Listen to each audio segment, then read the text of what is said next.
Hello दोस्तों, मेरा नाम गोविंद मिश्रा है। आपको पता ही होगा सीआरपीसी के सारे सेक्शन जो पढ़ा रहा हूँ, उम्मीद करता हूँ वो आप सब लोगों को समझ में आ रहे होंगे। CrPC I mean BNSS. और अब एक बहुत महत्वपूर्ण इंपॉर्टेंट टॉपिक पढ़ने चल रहे हैं हम लोग। देखते हैं समझ में आता है, आप लोग क्या समझ पाते हैं इसमें से। मैं भी क्या समझ पाता हूँ भैया, क्योंकि मैं भी तो पढ़ ही रहा हूँ ना। चलिए ठीक है, देखते हैं। एक आप लोग जानते होंगे, नाम सुने होंगे, सरकारी वकील। जानते हैं इसको?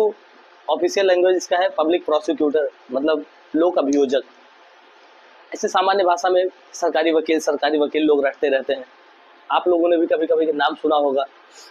तो कौन होता है ये, कहाँ इसके बारे में प्रावधान दिया गया है, और इसकी नियुक्ति कौन करता है, इसके काम क्या है, और काम कहाँ करता है।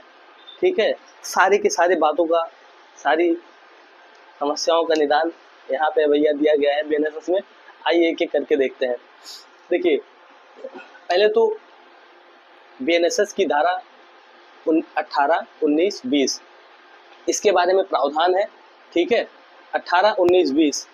हो सकता है मुझसे कुछ गलतियां पहले हुई हो, और अब कोशिश करूंगा कि एक भी गलती ना होने पाए। ठीक है, तो इसके बारे में प्रावधान बीएनएसएस की धारा 18, 19, 20 में दिया गया है। 18 में दिया गया है पब्लिक प्रोसिक्यूटर के बारे में कि ये कौन होता है, नियुक्ति कौन करता है, कहाँ कार्य करता है, ये सब है। और 19 में दिया गया है कि असिस्टेंट पब्लिक प्रोसिक्यूटर कौन है, सहायक लोक अभियोजक, मतलब समझ रहे हैं ना, छोटा वकील। और उसके बाद अभियोजन निदेशालय के बारे में बताया गया है सेक्शन 20 में। अभियोजन निदेशालय क्या होता है? जहाँ इन लोग का जो ऑफिस होता है सरकारी वकीलों का, वही है। ठीक है, एक एक करके देखते हैं। देखिए, सेक्शन 18 में है लोक अभियोजक पब्लिक प्रोसिक्यूटर, 19 में है सहायक लोक अभियोजक असिस्टेंट पब्लिक प्रोसिक्यूटर, और 20 में है अभियोजन निदेशालय डायरेक्टरेट ऑफ प्रोसिक्यूशन। ठीक है, और ये सब मैं डिटेल से अभी पीडीएफ से जब जैसे पढ़ाता हूँ, जैसे बताता हूँ आप लोग को, वैसे ही बताऊंगा, आप लोग को बहुत अच्छे से समझ में आएगा। फिलहाल ये जानने की जरूरत है कि ये 3 सेक्शंस में दिया गया है। अब क्वेश्चन जो हम लोगों के दिमाग में उठते हैं वो क्या क्या होते हैं, देखिए मैंने लिख के रखा है। देखिए, नंबर 1 है पीपी कौन होता है। पीपी का मतलब वो मुंह वाला पीपी नहीं, पब्लिक प्रोसिक्यूटर। हाँ, नहीं तो पब्लिक प्रोसिक्यूटर। ठीक है, पब्लिक प्रोसिक्यूटर मतलब लोक अभियोजक कौन होता है? अरे भैया, वही होता है ना जो क्रिमिनल मैटर्स का को देखता है सरकार की तरफ से। कहाँ देखता है? हाई कोर्ट में भी देखते हैं, डिस्ट्रिक्ट कोर्ट में भी देखते हैं, और मजिस्ट्रेट लोगों की कोर्ट में भी देखते हैं। तो सब डिटेल से बताएंगे। पहले ये देखिए, तो ये होता है ये है क्वेश्चन नंबर 1 है पीपी कौन होता है, पब्लिक प्रोसिक्यूटर कौन होता है, लोक अभियोजक कौन होता है। नंबर 2 है इसकी नियुक्ति के बारे में क्या प्रावधान है। तो क्या इसकी नियुक्ति, अच्छा, इसकी नियुक्ति के बारे में क्या प्रावधान है, आप लोग क्या कहेंगे? संविधान में कहीं दिया गया है? संविधान में कहीं नहीं दिया गया है, मतलब ऐसे ओपनली कहीं प्रावधान नहीं है। बीएनएसएस में ही है। सीआरपीसी में पहले 24-25 में था, अब इसमें है 18-19 में है।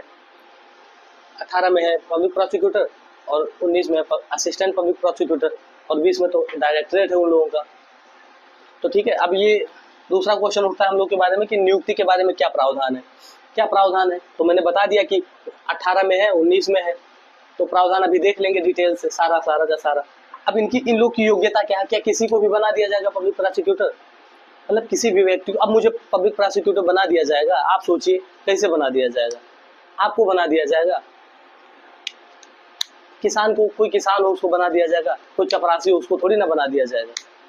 उसको बनाया जाएगा जिसके पास कुछ योग्यता होंगी। वो योग्यता कौन सी होंगी अभी बताते हैं। कुछ एक्सपीरियंस होना चाहिए लॉ मैटर को डील करने की, प्रैक्टिस का कुछ एक्सपीरियंस होना चाहिए, 7 साल होना चाहिए, 10 साल होना चाहिए, क्या होना चाहिए वो भी बताते हैं। अगला क्वेश्चन हम लोग के दिमाग में उठता है कि पीपी का कार्य क्या होता होगा। पीपी करता क्या है, मतलब पब्लिक प्रोसिक्यूटर क्या करता है, लोक अभियोजक क्या करता है, सरकारी वकील क्या करता है, आप लोग बताइए क्या करता है? मुकदमा ना लड़ता है भैया, मुकदमा लड़ता है ना, केसेस को हैंडल करता है। कौन से केसेस को हैंडल करता है? तो सरकार की तरफ से जो भी केसेस होते होंगे वो देखता है। ठीक है, क्योंकि सरकार का प्रतिनिधित्व करता है ना, सरकार को रिप्रेजेंट करता है पब्लिक प्रोसिक्यूटर, चाहे असिस्टेंट पब्लिक प्रोसिक्यूटर। ये लोग सरकार को ही रिप्रेजेंट करते हैं, तो सरकारी वकील इसीलिए यही तो है, यही है भैया सरकारी वकील। आप लोग सुने होंगे सरकारी वकील, यही है। अब कार्य क्या होता होगा ये तो अभी डिटेल में देखूंगा, पहले इसे ही नॉर्मली जान लेते हैं कि सरकार की तरफ से कुछ कार्य करते हैं। कौन से कार्य करते हैं? तो मुकदमा लड़ने का काम करते हैं भैया। और कौन सा काम करेंगे? केसेस देखते हैं। अगला क्वेश्चन है कि ये तो हो गया। छठवां क्वेश्चन है, पांचवा, कि ये हाई कोर्ट में होता है कि डिस्ट्रिक्ट कोर्ट में इसकी नियुक्ति होता है, कि एमजी माने मजिस्ट्रेट कोर्ट में होता है, इसकी नियुक्ति कहाँ होता है? तो मैं आपको बता दूं कि इसकी नियुक्ति, पब्लिक प्रोसिक्यूटर की नियुक्ति हर जगह होती है। हाई कोर्ट में भी होती है, डिस्ट्रिक्ट कोर्ट में भी होती है, मजिस्ट्रेट लोगों की कोर्ट में भी होती है। अब मजिस्ट्रेट लोगों की कोर्ट में कौन होता होगा? असिस्टेंट लोग जो होते हैं, असिस्टेंट एपीओ नाम सुने ना, एपीओ असिस्टेंट पब्लिक प्रोसिक्यूटर, ये मजिस्ट्रेट लोगों की कोर्ट में प्रोसिक्यूशन का काम करते हैं, अभियोजन का काम करते हैं। और डिस्ट्रिक्ट कोर्ट में जो है ये बड़के वकील साहब हैं, जो सरकारी वकील साहब बड़के लोग अभियोजन पर थोड़ा सा सीनियर हो जाते हैं ना, तो वो बड़के कोर्ट में काम करेंगे। छोटे लोग छोटी जगह ही काम करेंगे ना, बड़े लोग बड़ी जगह काम करेंगे। जैसे एक्सपीरियंस रहेगा, जैसे योग्यता रहेगी, वैसे ही जगह काम करेंगे भैया, जिसकी नियुक्ति जैसी होगी। अब हाई कोर्ट में पीपी कैसे होते होंगे उसके बारे में भी प्रावधान है, ठीक है।